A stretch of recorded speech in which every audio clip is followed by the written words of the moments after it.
Unified 911, anong matutulong namin sa'yo? Anya ti maitulong mi ken kapo. Anong may tatabang ko sa Unsay imo? akong ikatabang nimo? Ngini makadabang na misal ka no. Sa anumang wika o dialekto, may tulong na darating sa iyo.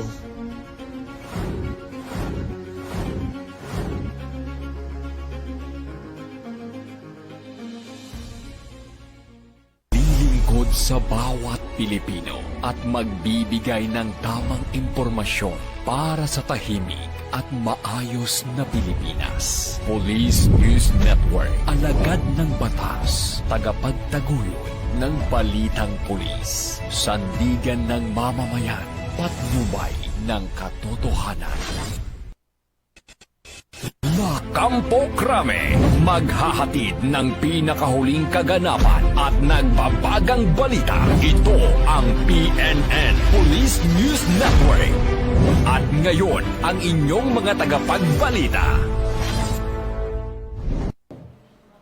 Magandang araw, bagong Pilipinas. Ako ang inyong alagad ng batas, tagataguyod ng Balitang Pulis. Ako po si Patrolwoman Rosemia Marquez mula sa Manila Police District. Maghahatid sa inyo ng tamang balita, kwento ng pulis at serbisyo para sa mamamayan. At ito ang PNP News Online, ang pangunahing balita ng Police News Network, alagad ng batas, tagataguyod ng Balitang Pulis.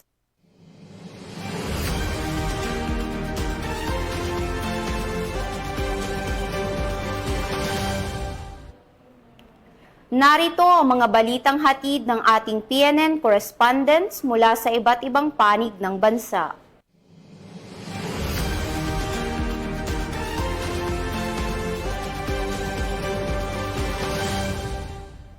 Nasa 138 million pesos na halaga ng smuggled na sigarilyo ang nakumpiska sa Cebu sa isang operasyon laban sa iligal na kalakalan. Ang operasyon ay bahagi ng pagsisikap ng PNP at mga ahensya ng gobyerno na labanan ang smuggling at protektahan ang mga kita ng taong bayan. Ito ang balitang ibabahagi ni Patrolwoman Sari Bernales. Sa isang malawakang crackdown laban sa illegal tobacco trade, matagumpay na nasamsam ng Philippine National Police at Bureau of Internal Revenue ang mahigit sa 138 milyong halaga ng mga puslit at pekeng sigarilyo sa Cebu City. Sa ilalim ng paumuno ni Chief PNP Police General Jose Melencio Nartates Jr., sinalakay ng mga operatiba ang ilang mga bodega sa lungsod kung saan na-recover ang kabuang 135,936 na pakete ng mga iligal na tabako na nagkakahalaga ng humigit kumulang 138 milyon. Ayon kay Police General Nartates, ang operasyong ito ay bunga ng maayos na koordinasyon sa pagitan ng PNP at BIR Strike Group upang maputol ang distribusyon ng mga kontrabando at maprotektahan ang ekonomiya at kalusugan ng publiko. Ang mga nakumpiskang item ay nasa kustodiya na ng BIR para sa kaukulang disposisyon.